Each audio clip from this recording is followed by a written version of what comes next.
todos me ouvem bem?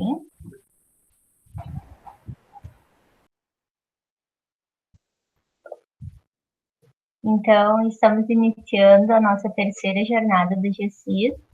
Peço que mantenha os microfones desligados para evitar interferências durante a palestra. Meu nome é Mariana Correia e hoje vou estar auxiliando na terceira jornada.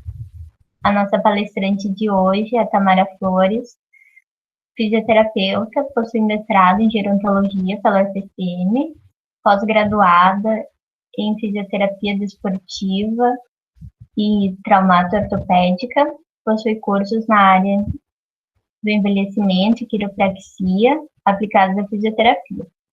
Atuou como fisioterapeuta em LPI e como docente em cursos técnicos. O tema desse nosso primeiro dia é a fragilidade em idosos, definições e conceitos, a diferença entre idosos comunitários, institucionalizados e hospitalizados no risco à fragilidade, além de instrumentos de avaliação da fragilidade. Ao final, vão ser tiradas dúvidas que surgirem no decorrer da palestra e disponibilizado o link de presença. Tá certo? Pode começar, então, Tamara. Oi, Mariana. Oi, pessoal. Boa noite. Espero que todos estejam bem. Vocês estão me ouvindo bem? Tá cortando um pouquinho. Vamos de novo. Cortou a tua fala. Tá cortando ainda?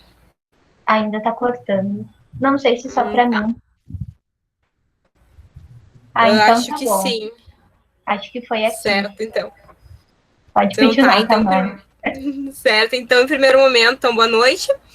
E eu espero que a gente consiga ter uma noite bem produtiva através da jornada. E agradeço bastante ao GCIS pela oportunidade de estar aqui falando um pouquinho, principalmente desse grupo de pesquisa que sempre me acolheu também e tão bem, e ainda por cima que eu tive a oportunidade de poder ajudar a formar ele. Então, muito obrigada, meninas, a prof. Melissa também, e acho que vamos começar. Eu vou abrir a apresentação, qualquer coisa vocês me avisem daí se vocês não estiverem assistindo. Deixa eu pensar.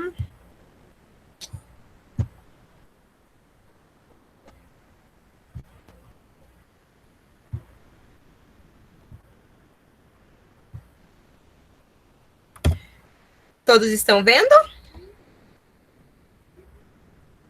Sim, Tamara, já está aparecendo para a gente. Pode continuar.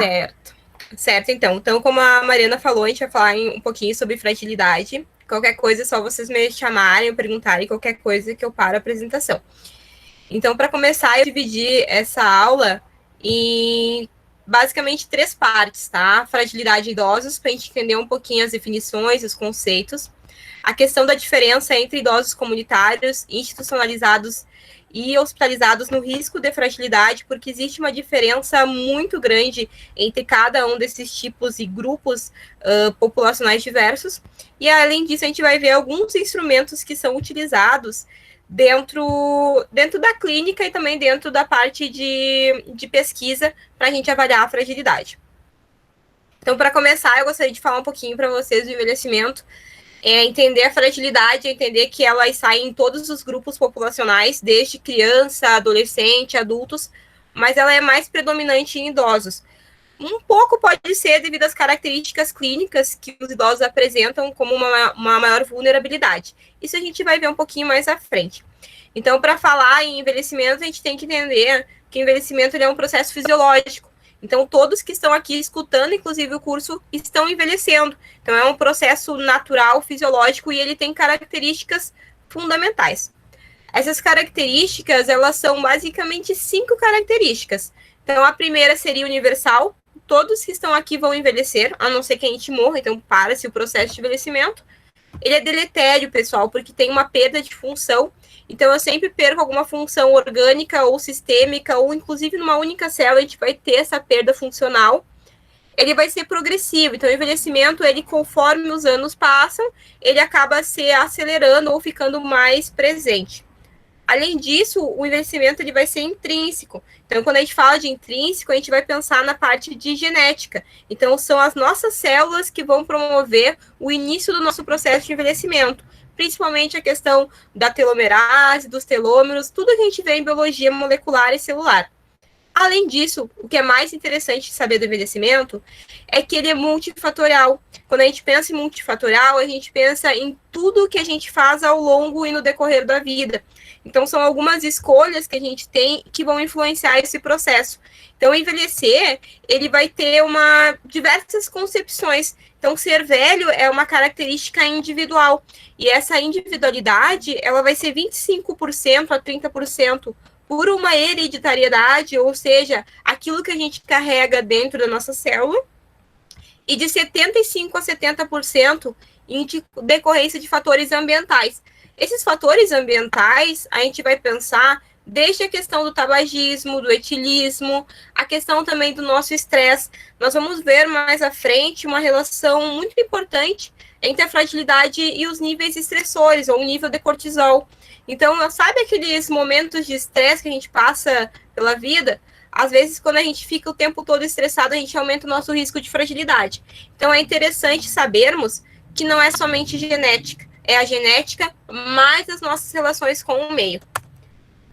Bom, por que a fragilidade, por que as doenças que são, digamos assim, as multimorbidades, elas apareceram muito agora? Porque a gente teve uma mudança de pirâmide etária. As pessoas estão envelhecendo mais, estão mais longevas. Se a gente pegar a época das cavernas, a expectativa de vida era 18, 19 anos. Então, hoje, com o avanço da área de saúde, da tecnologia, de todos os hábitos e todas as pesquisas científicas que causaram isso, fizeram com que a população envelhecesse mais. E o fato de envelhecer mais vai predispor a que o efeito deletério fisiológico do envelhecimento seja mais predominante, bem como a exposição que a gente vai ter a fatores ambientais. E isso vai fazer com que, com o envelhecimento populacional, a gente tenha um aumento no número de doenças crônicas. Mas vamos parar o pensamento por aí. Se a gente envelhecer, quer dizer adoecer, a gente vai ter um conceito totalmente inadequado.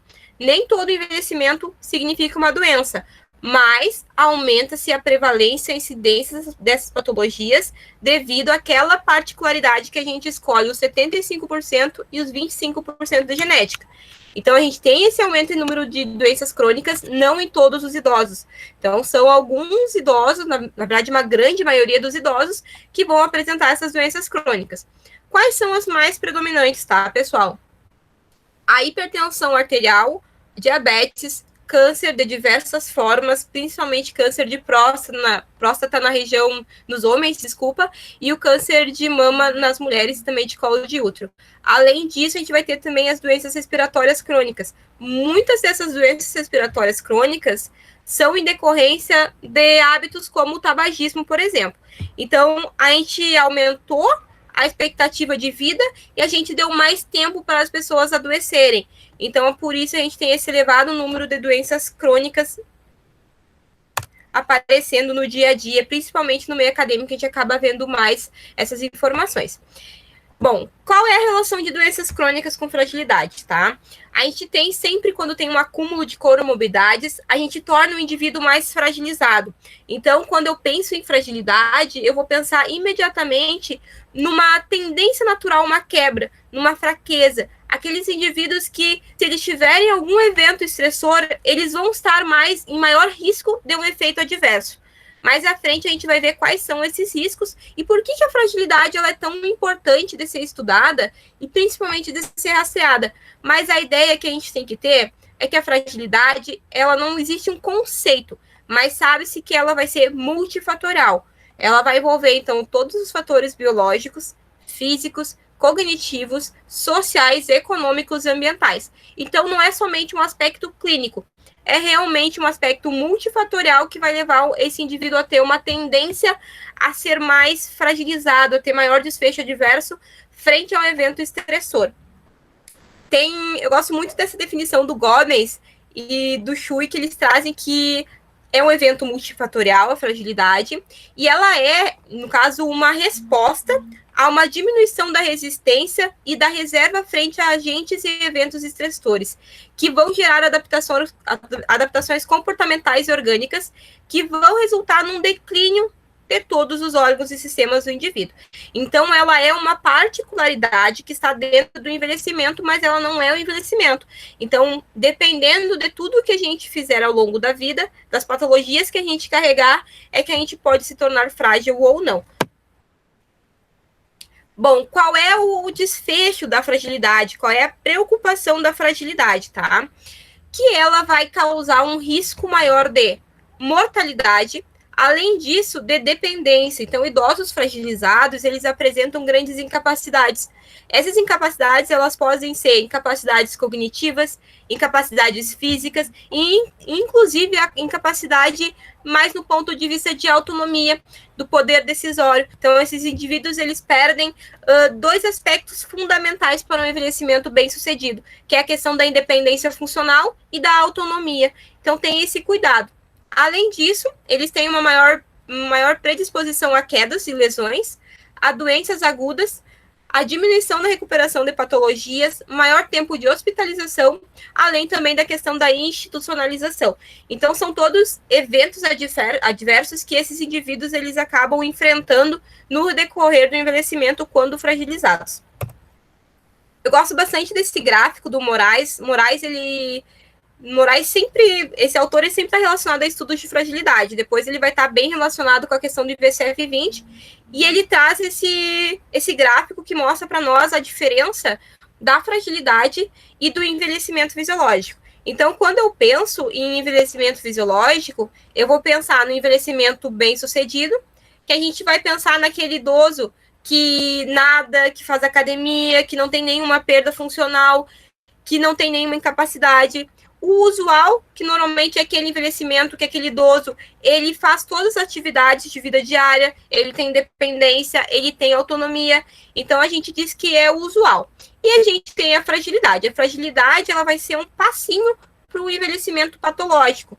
Então, a gente sai de uma senescência e vai para uma senilidade. Então, a gente vai para uma patologia, para o envelhecimento patológico, e o que norteia isso, pessoal, vai ser o limiar de incapacidade.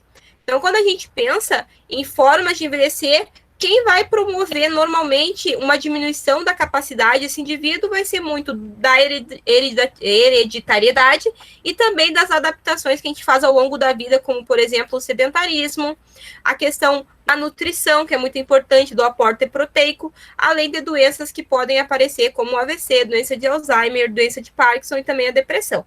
Então, esse gráfico ele nos mostra mais ou menos as formas que a gente vai ver do envelhecimento e aonde a fragilidade vai se encaixar.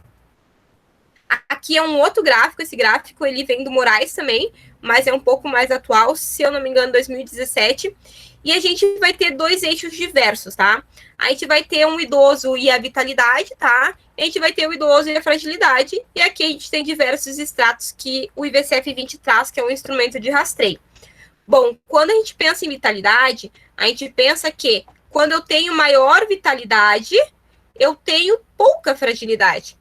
E quando vai diminuindo a minha vitalidade, os aspectos e os extratos da fragilidade vão aumentando. Então, quanto menor a vitalidade, maior o grau de fragilidade, e aí a gente vai ter a constituição de um idoso frágil. Então, um idoso frágil normalmente vai corresponder a 10 a 20% dos idosos, enquanto que o idoso robusto, que é esse idoso com uma alta vitalidade e um pouco risco de fragilidade, vai ser 50%. Normalmente o nosso rastreio vai pegar idosos entre 20% e 30%, que são idosos em risco de fragilização, que são aqueles idosos que eles já têm uma polifarmácia, já tiveram queda, já têm uma ou duas doenças, alguma hospitalização, mas eles ainda não têm todos os graus de fragilidade. Então, é só para ilustrar um pouquinho sobre a diferença de vitalidade e de fragilidade para a gente poder se organizar melhor. Bom, então, qual é a diferença de um idoso robusto e um idoso fragilizado? Então, um idoso robusto, pessoal, ele vai ter um evento adverso de saúde, pode ser uma queda, pode ser um Covid, pode ser qualquer doença infecciosa, e esse idoso, ele vai ter reserva fisiológica para sair desse evento adverso e ter uma recuperação. Então, a minha fisiologia de cura, minha fisiologia de recuperação, ela vai ser maior do que um idoso fragilizado. Esse idoso fragilizado, ele vai ter esse evento adverso e ele não vai ter reserva fisiológica. Então, ele vai ter muito menos chance de ter uma recuperação. Por isso que a gente sempre costuma dizer que o idoso fragilizado, quando hospitalizado, ou quando tem, por exemplo, uma queda, ou a própria Covid, que agora a gente tem um grande número de idosos falecendo em virtude do Covid, a gente vai ter uma maior chance de declínios e eventos adversos deste fato. Por quê? Porque esse idoso ele não tem reserva fisiológica para equilíbrio do corpo frente a um estresse. Então, essa é a diferença básica quando a gente pensa em idoso robusto, que é o não fragilizado, e o idoso fragilizado. Então, quais são as características clínicas, tá, da fragilidade? As características clínicas vão ser uma dinapenia, que é uma redução da força muscular, alterações de equilíbrio, diminuição da mobilidade funcional, diminuição da atividade física e da sarcopenia. Se a gente parar para pensar, isso aqui é um ciclo. Se eu não tenho força muscular, eu tenho um déficit de equilíbrio, eu começo a ter quedas, por ter quedas eu paro de me mover, aí eu entro numa crise de uma imobilidade, eu paro de me mover. Então eu entro nessa síndrome da imobilidade, tenho uma sarcopenia, eu tenho uma fragilidade instalada. Quando eu tenho esse ciclo, eu tenho uma dependência funcional maior. Isso vai aumentar o meu risco de queda, institucionalização e morte precoce, como a gente já tinha visto antes. Então, a fragilidade, pessoal, a ideia de rastreio dela é que a gente possa mais identificar e prevenir antes desse indivíduo ser frágil. Porque qualquer um desses aspectos relacionados no ciclo, que a gente vai ver até um ciclo maior depois, ele não vai ser fácil tu sair dele. Então, é muito melhor a gente evitar que esse idoso caia no ciclo da fragilidade do que quando ele estiver lá dentro, a gente conseguir resgatar ele e ter uma diminuição desse indicador, digamos assim, de fragilidade.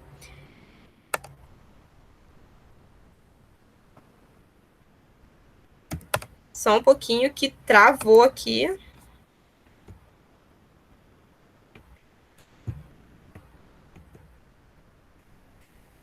Já estou voltando. Vocês estão vendo a apresentação, pessoal? Que deu uma travada no computador.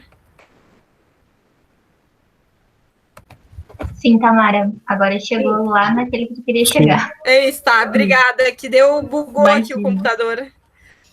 Tá todo mundo me escutando bem? Sim. Certo. Pode continuar. Sim. Ok, então a gente vai pensar, quando a gente pensa em idoso frágil, a gente vai pensar que idosos com 65 anos, a gente vai observar de 10 a 15% deles sendo frágeis, e quando a gente aumenta o limiar de idade, por exemplo, para 85 anos, a gente vai observar que quase 50% desses indivíduos apresentam fragilidade. Então, a gente pode dizer que a fragilidade, ela é idade dependente. Então, quanto mais idoso eu for, maior o risco e maior a quantidade de pessoas frágeis que eu vou ter nesse grupo populacional. Bom, aqui tem um ciclo, que é o ciclo mais comum a gente ver na literatura, que fala da fragilidade, que é o ciclo do que o Shui traz, que é uma adaptação, que a gente sempre vai ter dentro do ciclo da fragilidade a sarcopenia. Então, essa perda de massa muscular, ela é muito importante dentro do idoso fragilizado. A gente ter esse cuidado, ter essa atenção. E ela é muito relacionada à questão de força, de marcha, de equilíbrio, e aí a gente entra nos grandes Is da geriatria, que uma delas é a imobilidade. Além disso, pessoal, a gente vai ter também a questão do gasto energético, que quando o idoso está frágil, ele não quer se mover. E o fato dele não se mover, eu vou ter um dispêndio energético muito menor. Por quê? Porque eu fico quietinho. Então, quando eu caminho, eu fico muito fadigado, que é uma das características clínicas que a gente vai ter da fragilidade. Então, a gente vai ter toda essa movimentação, digamos assim, de fatores que vão deixando esse indivíduo cada vez mais imóvel. Bom, o que a gente tem de marcador biológico da fragilidade, tá? Nós temos hoje na literatura que a fragilidade, ela é um marcador e ela é marcada por eventos inflamatórios, principalmente pró-inflamatórios. Quando a gente pensa em pró-inflamatórios, a gente vai pensar que esse indivíduo está inflamado cronicamente. E no seu sangue a gente vai ver alguns marcadores importantes, como as interleucinas, principalmente a 6, pessoal, tá? Nos estudos apontam bastante interleucina 6. O fator de necrose tumoral também é muito estudado. E a gente vai ter um grande marcador inflamatório que está sendo utilizado, que é a proteína C reativa. Tem alguns estudos que estão trazendo uma análise do cortisol, tá, pessoal? O cortisol, ele é como se fosse um hormônio, tá, do estresse, e ele, o que ele traz dentro da fragilidade? Que indivíduos frágeis, eles são inflamados cronicamente, e além de inflamados cronicamente, eles também são estressados cronicamente. Então, é como se sempre tivesse a presença de um tigre na vida dessa pessoa. Então, cada vez com que ele vai dormir, a ansiedade acaba aumentando, a depressão também. Então, são marcadores de inflamação que são interessantes de a gente avaliar e que estão em estudo ainda. Tem bastante estudos novos com esses marcadores. E o cortisol, pelo que eu vi na literatura, começou do ano passado para cá a ser avaliado. Bom, por que tu tem uma mudança nessa questão dos marcadores biológicos, tá? Porque a gente vai ter, dentro da fragilidade, uma desregulação neuroendócrina. Além disso, eu vou ter uma disfunção imunológica. Então, eu vou ter um maior catabolismo de citocinas, uma maior presença dessas interleucinas no meu sangue, e esse indivíduo, ele vai ter uma maior tendência à sarcopenia. Por quê? Porque ele está inflamado cronicamente. Então, esse indivíduo está sempre com uma inflamação, digamos que assim, é uma inflamação crônica, mas está presente em todos os dias da vida dele, e em momentos que ele vai precisar desses marcadores para sinalizar alguma inflamação maior, a gente já vai ter esse componente diminuído pela diminuição da reserva fisiológica dele. Então, a gente sempre vai mesclar os marcadores inflamatórios por essas duas disfunções aqui que são primordial. A imunológica e a neuroendócrina, e a proteína C reativa devido à sarcopenia. Bom, pessoal, a gente entendeu um pouquinho o que é a fragilidade, viu como é que esse idoso frágil ele vai ter essas características marcantes, principalmente a questão da força muscular, a questão do equilíbrio, a questão da marcha, uma redução do tempo de marcha. Bom, como esses indivíduos eles se dividem dentro do nosso ambiente de cuidado? A gente vai observar que idosos comunitários. Quem são os idosos comunitários? Quem sabe, às vezes, a gente acaba não escutando muito esse termo. Idosos comunitários são aqueles idosos que eles têm uma independência maior e uma autonomia maior. Então, normalmente, idosos comunitários são aqueles que residem no nosso vizinho, os nossos avós, aqueles que têm maior aporte social, eles vivem mais em comunidade. Além disso, a predominância de idosos em comunidades são idosos pré-frágeis ou não frágeis. Por quê? Porque eles têm autonomia. Então, eles têm autonomia, têm independência, eles conseguem gerir a sua vida, então eles são classificados normalmente como não frágeis. Normalmente, tá? A gente vai pegar a questão de idosos comunitários, que eles começam a diminuir a atividade física e diminuir o tempo de marcha. São os primeiros indicadores de uma fragilização desses indivíduos. E aí a gente vai entrar com as medidas de prevenção. Por quê? Para diminuir o risco de fragilização. Então, a ideia de idosos comunitários é que a gente identifique esses pequenos sinais de fragilidade e possa fazer medidas de prevenção. Quando a gente pensa em idosos institucionalizados, a gente vai pensar o seguinte: o idoso comunitário está lá na casinha dele, está lá com os netos, com a família. O que acontece normalmente, tá, pessoal? Eu trabalhei em LPI durante quase 10 anos da minha vida. E o que a gente mais vê chegando na LPI? Um evento, tá? Um evento X. Queda, começo de perda de cognição, diminuição da função cognitiva. Além disso, mudanças e alterações de humor, como a depressão. E isso vai bem do quadro, a questão da viuvez, quando esses idosos, quando são comunitários, eles perdem um ente querido, começam a ter o luto mais presente na vida, eles acabam desenvolvendo depressão. Então, isso é um evento bem marcante que leva muitas famílias a levar os idosos para as instituições de longa permanência. Então, normalmente, tá, pessoal, eu não digo que 100%, mas 97% dos idosos que vão para a instituição de longa permanência já tem um risco de fragilização maior. Ou eles são pré-frágeis, ou a maioria das vezes já são fragilizados.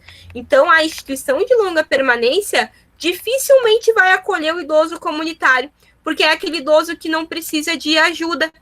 A instituição vai pegar aquele idoso que necessita e tem uma dependência maior de cuidado. Quais são normalmente esses idosos? Os que caem, os caidores, que a gente chama. Além disso, aqueles que eu já falei para vocês, com doenças neurodegenerativas ou patologias já instaladas. O que a gente faz com esses idosos, certo? Na instituição de longa permanência, o nosso cuidado maior vai ser medidas de recuperação. Exemplo disso. Se eu tive uma depressão maior, tá? Tive um declínio cognitivo pela depressão, que é muito comum. Aí eu comecei a ficar mais imóvel e aí eu perdi massa muscular. Então, eu tenho 3 características clínicas da fragilidade. O que eu, como profissional, eu posso identificar? Posso identificar que, se esse indivíduo tiver um aporte proteico maior, ele vai melhorar a questão da perda de massa muscular. Então, eu tenho que chamar um nutricionista, conversar com ele, pedir medidas para esse tipo de característica. Enquanto que eu sou fisioterapeuta, eu posso estimular a deambulação, fazer exercícios de força, trabalhar equilíbrio, para a minha parte ficar ok. E trabalhar com a questão da depressão, que foi o que iniciou tudo isso, através de um psiquiatra e de um psicólogo junto. Então, hoje em dia, em questão de ter um evento que levou a uma fragilidade, nós temos que identificar ele e a gente tem que recuperar essa função para evitar que a fragilidade ela aumenta, diminuir esse risco de maior fragilidade nesse indivíduo. Então, idosos que são da instituição, normalmente é isso que a gente vê. E o mesmo se repete quando a gente pensa em idosos hospitalizados. Então, idosos hospitalizados, eles jamais vão para o hospital sem alguma característica clínica que está desequilibrada. Eu não vou no hospital para fazer um exame de rotina somente. Normalmente, eu fico hospitalizado por uma doença de base. Então, eu já tenho uma comorbidade, fico um período hospitalizado que pode tendenciar ao aumento e um maior risco de fragilidade. Bom, pessoal, o que é interessante de saber do idoso hospitalizado, tá? Que normalmente, tá? Mulheres, idade avançada, com scores de depressão, com declínios cognitivos, com VUVs e com maior número de quedas, já vão estar em fragilidade, já vão estar frágeis. Então, a gente tem que estar atento a esse tipo de paciente, porque esses pacientes são aqueles pacientes que vão ter um evento, um risco maior de morte, por exemplo, dentro do hospital, ou um risco maior de que um fármaco inadequado faça um grande estrago na vida dele. Então, ou até mesmo, por exemplo, um delírio. Então, um delírio vai causar nele muito mais prejuízo do que se fosse um idoso não frágil. Então, a gente tem que cuidar muito desse tipo de característica. Não sei se vocês notaram que as mulheres estão em quase todos os scores para fragilidade, um aumento de fragilidade. Porque é um dos grandes públicos frágeis são as mulheres. E uma das culpas disso, pessoal, é que as mulheres chegam mais à velhice. Então, a gente tem mais mulheres envelhecendo, então a gente tem uma maior percentual quando a gente pega a estatística. Além disso, a gente tem algumas comorbidades que são mais comuns em mulheres do que os homens, que acabam trazendo mais, sendo mais comum, digamos, serem frágeis. Então, essa é a diferença que a gente vai ter de comunitário, de institucionalizado e de hospitalizado. Então, no comunitário, tenho medidas de prevenção, no institucionalizado, medidas de recuperação, bem como no hospitalizado também a questão da recuperação. Mas eu jamais vou perder a prevenção de qualquer outro sistema. Por exemplo, o indivíduo não está caindo, ele não é caidor, ele está hospitalizado para fazer uma cirurgia simples, por exemplo, e aí ele não é caidor. Mas mesmo assim eu posso passar orientações para mudanças do ambiente, mudanças estruturais para evitar uma queda, por exemplo. Então, a prevenção ela está em todos os níveis, mais forte, claro, nos comunitários. Bom, como a gente vai avaliar, tá, pessoal? A avaliação da fragilidade de forma como se fosse um padrão ouro, tá? É a nossa avaliação geriátrica ampla. Então, a AGA, digamos assim, que a gente chama. Além disso, a avaliação geriátrica abrangente, que é semelhante, um pouco menor, e a avaliação multidimensional do idoso, a clássica. Normalmente, a gente usa na clínica AGA. Entretanto, pessoal, não sei se vocês já fizeram avaliação geriátrica ampla, ela tem muitos instrumentos cognitivos, instrumentos de humor, de nível de independência, instrumentos de acuidade visual, da questão de audição. Então, ela é um instrumento extremamente grande. E aí a gente vai ter um dispêndio de tempo muito elevado para fazer a ACA. Além disso, normalmente a gente tem que usar bastante material, então é um custo elevado, e a gente vai ter sempre batendo uma barreira, que é o mito da completude. O mito da completude é que muitas vezes a gente vai ter alguns viés de informação devido ao cansaço desse idoso. Uma AGA completa a gente perde normalmente de 50 a 80 minutos fazendo. Então, ela tem um cansaço bem grande para esse idoso, mas ela continua sendo um padrão ouro para fragilidade. Eu vou trazer para vocês alguns instrumentos que a gente utiliza na clínica, que a gente utiliza mais também em pesquisa, mais em rastreio de fragilidade, que são instrumentos mais rápidos. E dentro desse instrumento, eu vou pedir para vocês prestarem bastante atenção no IVCF-20, que ele é um instrumento de rastreio de fragilidade, é um instrumento brasileiro. Ele foi feito pelo pessoal de Minas Gerais, então é um instrumento bem interessante para a nossa clínica e ele é extremamente rápido e fácil de aplicação. Então, acho que a gente pode focar um pouquinho mais depois até a conversa nele. Então, como eu vou avaliar a fragilidade? Eu vou ter hoje, tá, os critérios de Fritz, que vai avaliar através de 5 critérios a fragilidade. É o primeiro critério utilizado desde a formação, tanto que esse autor ele foi um dos pioneiros a registrar a fragilidade, de trazer esse termo para esses idosos que tem mais risco de evento adverso.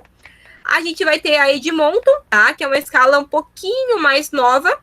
É uma escala de 2010 que ela foi validada no Brasil, mas se eu não me engano é 2008 que ela foi construída.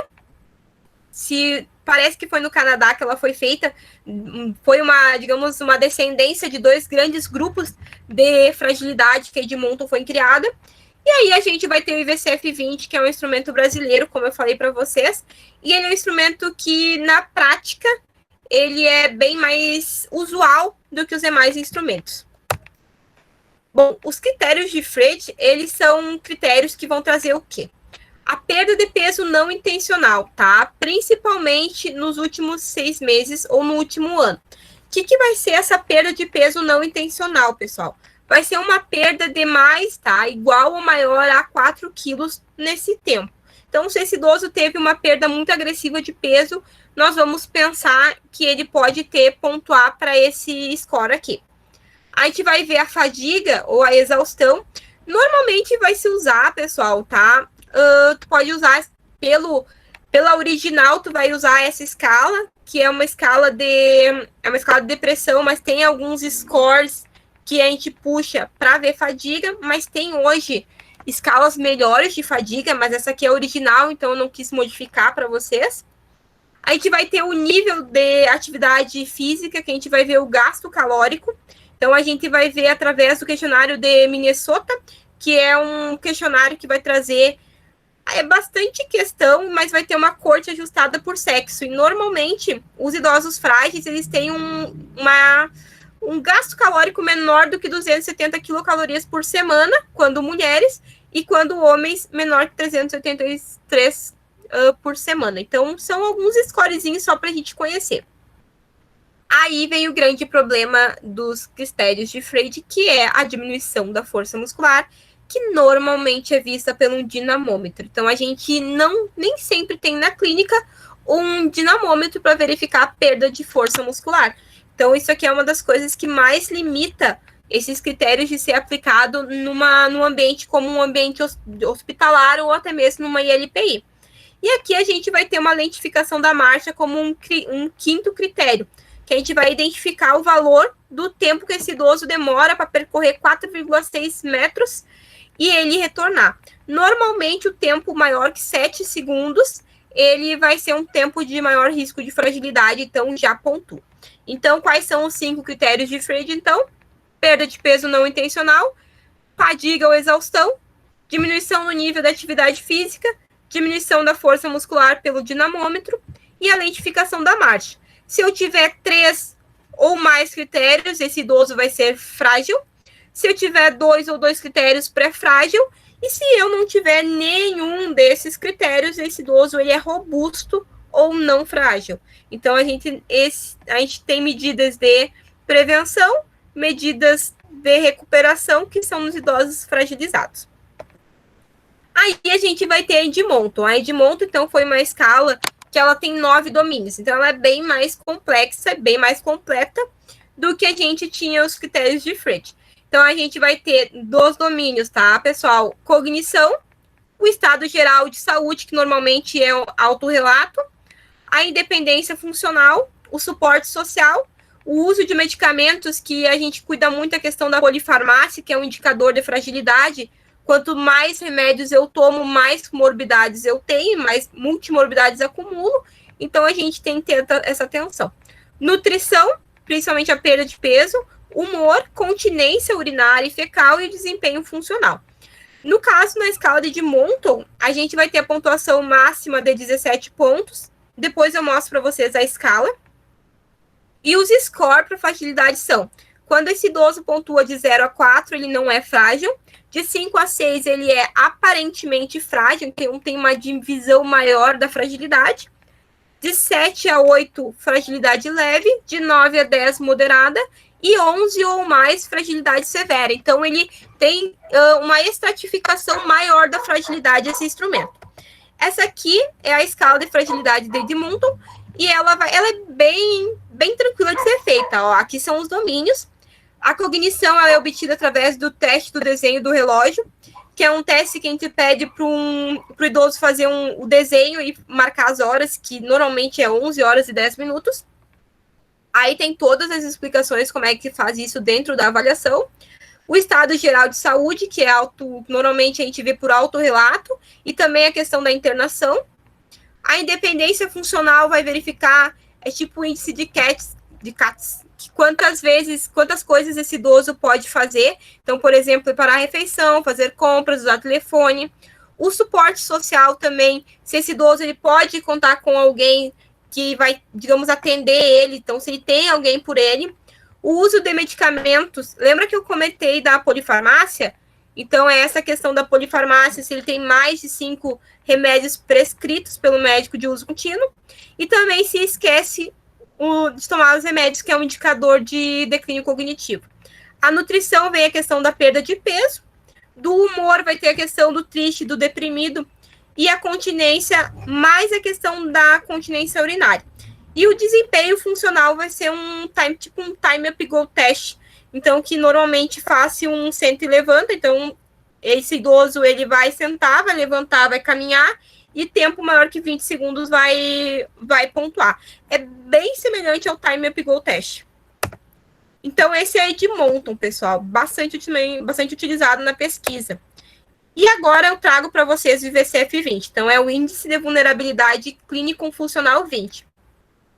Ele foi gerado no apoio desse grupo de pesquisadores, que quem encabeça esse grupo é o Edgar Nunes de Moraes, e, se eu não me engano, ele é geriatra, é um dos nomes dentro da geriatria, e ele vai trazer 20 questões que vão complementar e rastrear idosos que são fragilizados. Então, essas 20 questões, elas são divididas em 8 sessões, que são a questão da idade, pela primeira vez dentro dos instrumentos de fragilidade, a idade ela vai ser pontuada. Então, quanto maior a idade, maior a minha pontuação, digamos que assim. A autopercepção de saúde, a questão da incapacidade funcional, cognição, humor, mobilidade, comunicação e as comorbidades múltiplas. Esse daqui é o instrumento, eu dividi em 2 partes para a gente verificar bem ele. Então, a idade, pessoal, 85 anos vai pontuar, por exemplo, 3 pontos dentro do IVCF-20. Então, pontua mais do que, por exemplo, um idoso de 60, 74 anos, que não vai pontuar. A questão do autorrelato da saúde. Nas AVDs, pessoal, a gente vai ver a questão das compras, vai perguntar se esse idoso parou de fazer compra, que é uma atividade básica de vida. Além disso, se ele deixou de controlar o dinheiro, que aí vai pegar mais a questão da autonomia desse indivíduo. E também a questão de pequenos trabalhos domésticos que fazem com que a gente tenha um suporte do envelhecimento usual, digamos que favorável. Quando o idoso ele está em casa, ele consegue normalmente, sozinho no caso, normalmente gerenciar gastos, gerenciar suas contas e também fazer atividades básicas como cozinhar e compras básicas. Além disso, tem uma outra pergunta que vem das AVD básicas, que é a questão do banho. Se esse indivíduo ele consegue tomar banho sozinho. Então, o tomar banho, ele é uma pergunta que normalmente está em todos os questionários de funcionalidade. Por quê? Porque demanda muito gasto energético. Tu pegar a roupa, tirar a roupa, ter o risco de queda, tu ter a própria questão de conseguir fazer essa higiene, ela é uma questão de avaliação que a gente tem que normalmente primar dentro da fragilidade. Aí entra a questão da cognição, que vai sempre... alguém perguntou se você está esquecido, ou tu sentiu que tá piorando esse esquecimento nos últimos meses. Esse esquecimento ele está impedindo de tu realizar alguma atividade cotidiana. Então, são perguntas que são perguntas rápidas. Então, o IVCF20 ele é muito rápido de aplicar. O humor também são perguntas rápidas. Por exemplo, no último mês você ficou com desânimo, tristeza e desesperança e se perdeu o interesse por atividades prazerosas. Então, são perguntas bem rápidas e bem práticas para a gente na clínica fazer para esse idoso. Tem também a questão da mobilidade, que tem alcance e preensão. Tem a questão também da capacidade aeróbica e muscular, que aqui vai ter um as na manga para nós, que é a verificação através da circunferência de panturrilha. Se esse idoso tem uma CP menor que 31 centímetros, ou um tempo de marcha maior que 5 segundos em 4 metros, ele já vai ter uma pontuação de declínio na mobilidade e na capacidade aeróbica. Então, não é necessário mais o dinamômetro, que é um instrumento caro. Além disso, a gente vai ter na marcha, que vai verificar principalmente quedas. A continência de esfíncter vai verificar urina e fezes, então é um diferencial dos outros instrumentos também. Além disso, vai ter, para mim, uma das coisas que mais diferencia dentro dos outros instrumentos do IVCF20 é a questão da perda ou alteração da acuidade visual e da questão da audição, que são dois grandes aspectos que deixam o idoso mais isolado, com uma diminuição do aporte social deles. E aí a gente vai ter a questão das polipatologias, da polifarmácia e da internação, que vão constituir e fechar esse instrumento. O IVCF20 ele tem 40 pontos, e a gente vai ter de 0 a 6 o idoso é robusto, então ele tem um limiar maior de perda, então por isso que ele é rastreio.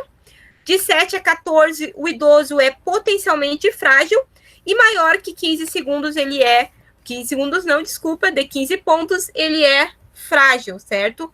Então, são esses instrumentos que a gente vai ter na clínica maior. Então, é interessante a gente entender que o idoso fragilizado, ele tem perdas fisiológicas maiores em conjunto com perdas patológicas, e esse indivíduo ele vai ter um menor, digamos assim, uma menor chance de desfecho favorável dentro de um evento estressor, como uma hospitalização.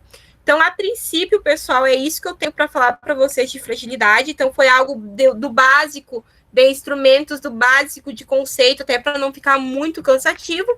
E eu trago para vocês, para finalizar, que eu gosto bastante dessa frase, que é: quando refletimos sobre a fragilidade da vida, a gente entende melhor o impacto dos nossos excessos.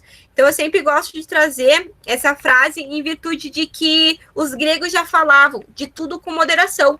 Quem escolhe o nosso envelhecimento, o envelhecimento em si, ele está muito mais na nossa mão, das nossas escolhas, do que propriamente algo taxado pela nossa genética. Então, a gente tem 75% de chance de a gente ter um envelhecimento bem sucedido, com um menor risco de fragilidade, com um maior potencial de recuperação. Então, a princípio, é isso que eu tenho para falar. Eu deixo o meu e-mail de contato para vocês e me coloco à disposição para perguntas.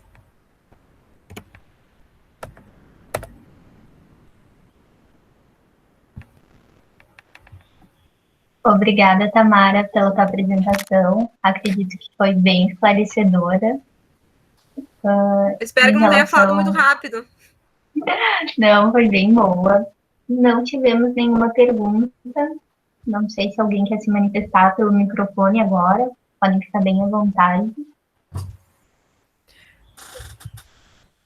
Eu vi que a Luísa Malheiros colocou, daí surge o estigma do velho rabugento. A gente tem, eu sempre costumo dizer, que a gente tem diversas faces do envelhecimento. E ser velho não muda quem a gente é. Se a gente é um adolescente rabugento, a gente vai ser um velho rabugento. Se a gente é um jovem mais legal, a gente vai ser um idoso legal. Então a gente tem bastantes conceitos que a gente acaba pensando, mas ficar velho é. Não, a gente é o que a gente sempre foi. Então o envelhecimento às vezes piora até. Às vezes é pior, fica mais chatinho possível. Alguém tem mais alguma pergunta, pessoal?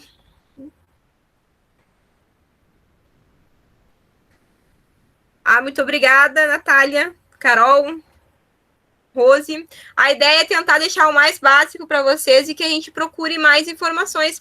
A fragilidade é um termo muito novo, então é muito recente falar de idoso frágil, mas cada vez vai ser mais presente. Sabe que quando eu trabalhei em LPI, eu fui uma das primeiras a falar da fragilidade, porque para nós não era conhecido que o idoso institucionalizado ele tinha o maior risco de evento adverso, e era muito comum assim, o idoso chegar na instituição e em 6 meses ele ia a óbito, simplesmente por uma pneumonia, uma coisa que normalmente é curável, é tratável. Então a gente sempre pergunta, mas por quê? Será que eram as comorbidades?